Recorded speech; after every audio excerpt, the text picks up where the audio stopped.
యాదగిరిగుట్టలోని శ్రీ లక్ష్మీ నరసింహస్వామి దేవస్థానంలో అధ్యయనోత్సవాలు అత్యంత వైభవంగా జరుగుతున్నాయి. ఉత్సవాల్లో భాగంగా 4వ రోజున అర్చకులు స్వామివారిని వెన్నకృష్ణుని అలంకారంలో నయన మనోహరంగా తీర్చిదిద్దారు. వెన్నకృష్ణుడి అలంకారం శ్రీకృష్ణుడి బాల్యంలోని వెన్న దొంగతనాలను, ఆయన లీలలను, భక్తులకు జ్ఞానాన్ని అందించే తత్వాన్ని సూచిస్తుంది.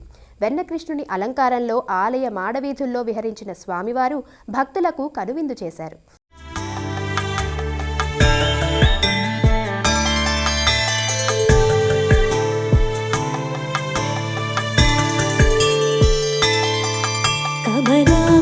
చూచుక కుంకుమతో నియతారుణిత తులైలతను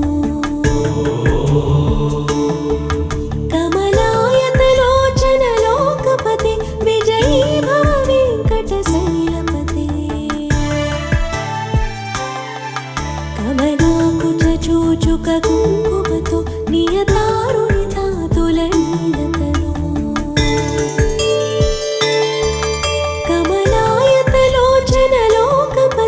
విజయీ భవ వెంకట శైలపతి